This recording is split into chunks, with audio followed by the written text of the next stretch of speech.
What's up, everyone? It's Russo. I hope everyone is doing well. Please follow my Instagram at RussoLifts, just in case something happens to this YouTube channel. You can follow, message, and you can watch my daily story content on Instagram. I'll see you there.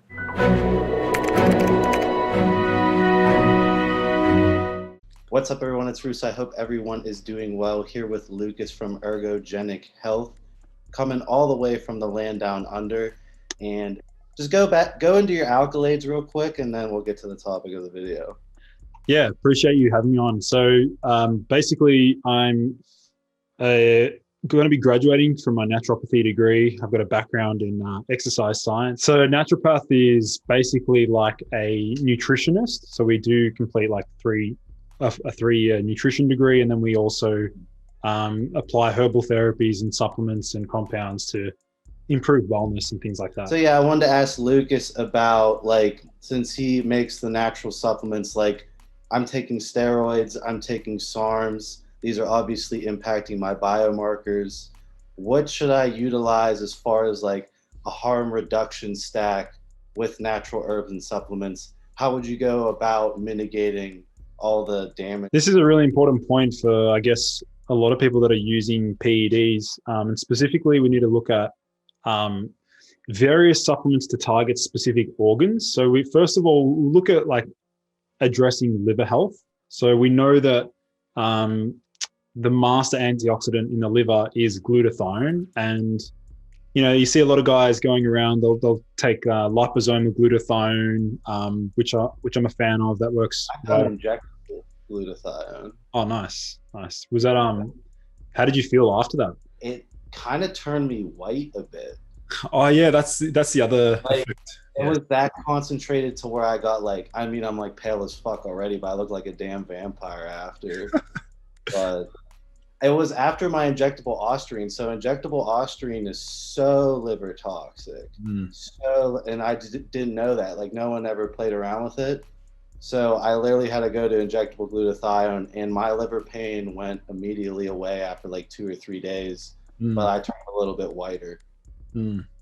Yeah, glutathione is definitely like versatile in the sense that it can not only just target liver health, regenerate the liver, but it can also cross the blood-brain barrier and also protect the brain. But really, I think there's other supplements that bodybuilders can take advantage of. We have the basic things like milk thistle, but I'm actually a huge fan of a derivative of NAC. You've heard of NAC? Mm-hmm. There's one that's very underground, and I know your listeners will love this one. It's NACET, NACET. It's like N-acetylcysteine ethyl ester, and that basically has a better ability to permeate various tissues in the body, has better bioavailability, and it also means that the user can drop the dosage down to like 50 to 100 milligrams a day, which is the equivalent to like 800 to 1,000 milligrams of regular NAC. Really? Because I normally dose my NAC around 3 to 5 grams a day if I'm dosing aggressively. So what would the NACET is what it's called? Yeah, NACET. How would you do that? Probably hover between 200 to 300 milligrams. Okay. Yeah, that's a very, like, if you think about it, that's still going to saturate various tissues much more effectively than NAC. Now, I'm basing that off the initial rat studies, but in saying that, I think it's going to be trending in the probably next year or the year after, probably hit the masses. All right, so you guys got a good one. NACET. Do you have a preferred? Like, is it easily available? You said it was kind of underground. So am I looking towards more of the underground websites? It's on our favorite, man. It's on science.bio. So okay, yeah, awesome. Well, if you guys are looking for, I never even heard that there was an extra add-on to NAC, so that's pretty cool. What is your opinion on Tudka for the liver? Yeah, huge fan, man. I actually had some this morning. I really like Tudka. We're seeing more and more research that it's not only liver protective, but it's kidney protective, protective for the brain, and it also may enhance thyroid hormone output as well. There's some initial research that may suggest that it increases thyroid hormone. And subjectively, I mean, I've done some, I've taken my temperature on days that I have Tudka versus days that I don't. And I do see an increase in body temperature when I use it. So that's always a good sign, like generally speaking, like better metabolism, better warmth, better thyroid hormone output. So yeah, huge fan of Tudka. My only opinion with milk thistle is that isn't it have the androgen thing effect? So if you were taking androgens, like let's say you're taking like D-ball or some oral, if you had milk thistle supplementing, that would make the bioavailability of that oral go down because it's flushing it. Another reason why people don't use Tudka on cycle. Do you agree with that? So it basically, the theory is that it can increase glucuronidation, so it can affect the way in which these steroids are recycled, or it can affect their bioavailability. So to be honest, I think milk thistle, the other negative aspect of milk thistle is the fact that it can increase prolactin, which it's a galactagogue. From a herbal medicine perspective, it's considered a galactagogue. So and it does have mild phytoestrogenic effects as well. So yeah, honestly, I prefer to use something like artichoke extract. I use artichoke every day. That has no like phytoestrogenic effects. It's liver protective. It increases bile flow, improves digestion. I'm a huge fan of artichoke. Okay. Okay, let's go into heart.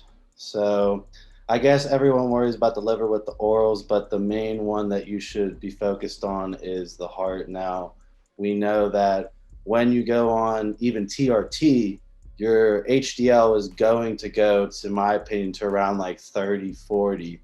Maybe max on TRT you can get 50, but your HDL is going to be cut in half essentially.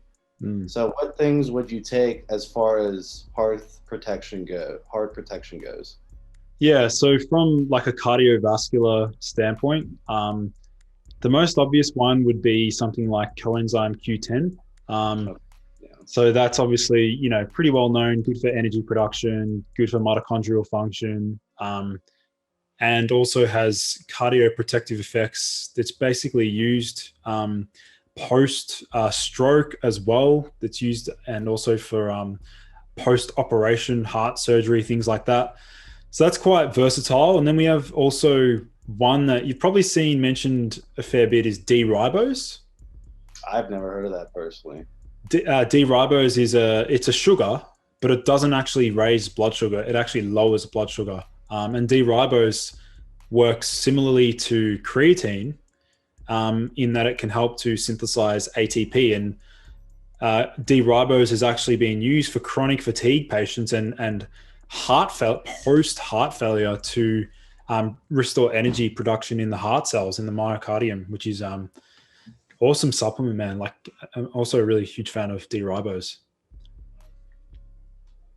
Do you have any other ones for heart that you want to know? Yeah, so the next one would be Hawthorne berry. Hawthorne berry. Okay. Yeah, it's quite. Doesn't that have impact on your kidneys in a positive way too? I remember with my research, it was more geared towards kidney, but I knew it protected heart as well. Can you go on the mechanism? Potentially, yeah. In terms of the renal protective or kidney protective effects, it's likely due to some of the polyphenols and flavonoids found within the berry itself. A lot of these flavonoids and polyphenols, like resveratrol, and a lot of them have like very good protective effects on the kidneys and the liver. But in terms of Hawthorne berry affecting cardiovascular function, the key point is that it helps to increase endothelial dependent vasodilation, so improves enos, which is helps with nitric oxide production in blood vessels, which again, if we're going to relax the arteries, we're going to support blood flow and reduce the pumping demand on the heart. So it's basically going to help with circulation. And it's weird because in a Chinese medicine perspective, they don't actually consider it as a true cardiovascular herb. They actually consider it as a what's known as like a spleen tonic, which means it helps with digestion. So that's another pretty. That's interesting. Yeah. I don't know how it would help with digestion. Yeah, probably because of the probably because of the bitter, like any herb that has like really bitter components to it. For example, we spoke about Tudka before. Anything that's bitter, there's like bitter receptors at the back of your tongue.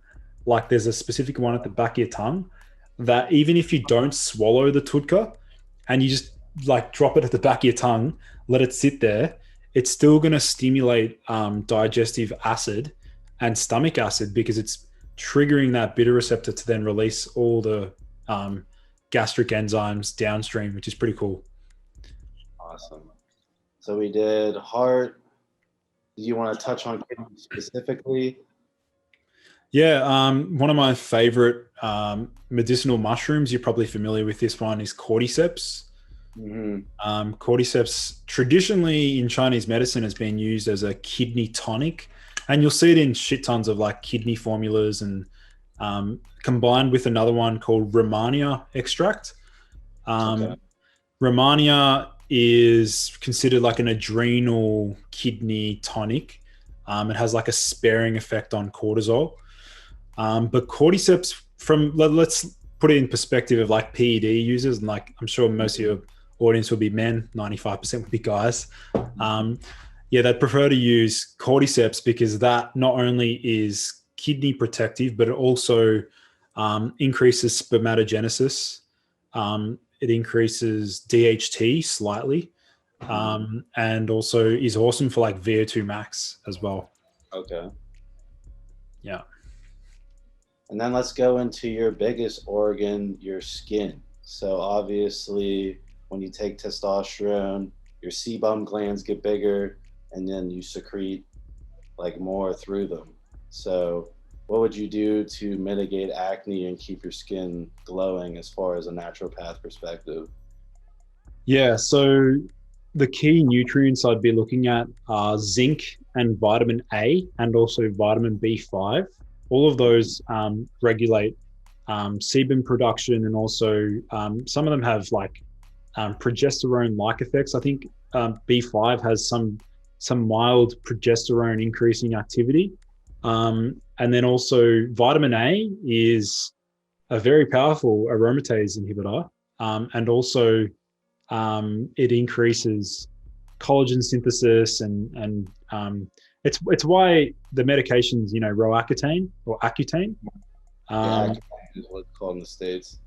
Have you seen some of the like research on or like the side effects of Accutane? Yeah, it's like poisoning your skin basically. Yeah, it's actually Accutane is a vitamin A derivative, and so unfortunately, a lot of guys can get some of the symptoms of PFS, like post-finasteride syndrome, like similar hair loss drug side effects from Accutane. So it seems it also tickles some of the same pathways as like these DHT blockers. So I'm not a huge fan of Accutane, but another really good, I guess, like skin nourishing nutrient or supplement is one known as astaxanthin. I've never heard that. So astaxanthin is what makes salmon, the fish salmon, red. It gives that red pigment to salmon. And it's one of the reasons why they believe salmon can swim upstream is because it has this antioxidant astaxanthin that gives them like this crazy endurance aspect to it. So astaxanthin is literally like, if you take 4 milligrams of 4 to 12 milligrams of astaxanthin and then go out in the sun, your chances of getting burnt will be reduced significantly. Like it's very hard to get burnt on astaxanthin. It's crazy. Yeah. You guys are getting all the little insider out there herbs. Never would have even guessed that one. So we touched on liver, kidney, heart, skin. Trying to think. I guess we could like with the same things that you go with, like to regulate your heart and mitigate the damage of the heart. Could you just apply those again to like blood pressure, or would you take different things for blood pressure regulation? For blood pressure, I'd be looking at anything again that can support nitric oxide production. One thing we can sort of segue on is talking about one component of nitric oxide that's literally hundreds of, a lot of guys are not even aware of, and that is if you have a blocked nose, like if you've always got like a blocked nose or a stuffy nose, that can reduce nitric oxide production significantly, because a lot of the nitric oxide that we make is actually in the nasal cavity. And you'll actually see that there's research on erectile dysfunction where there's like a huge correlation between nasal polyps, like dysfunctional nasal cavity, and erectile dysfunction. So one thing that I do to make sure my nitric oxide's always like at its peak is, funnily enough, man, I actually mouth tape. I mouth tape before bed. Okay. Yeah, to ensure that I breathe through my nose, and like morning wood just comes back straight away. So, wow, that's like a complete little topic in its own. So did you find that out by trial and error? Or did someone tell you? I saw Mike Munzel, like he's the author of High Intensity Health. He spoke about how nitric oxide is synthesized firstly in the nose, like nasal cavity, and then I'm like, I wonder if I mouth breathe like during the night. And I ended up like just putting some tape on, and I remember waking up just feeling like way more refreshed, just generally feeling, because if you think about it, breathing through the nose is what stimulates the parasympathetic nervous system, whereas mouth breathing, stimulates that sympathetic drive. If you want to get jacked up and amped, just like breathe through your mouth, like, and just like get really, charged up. Rocker.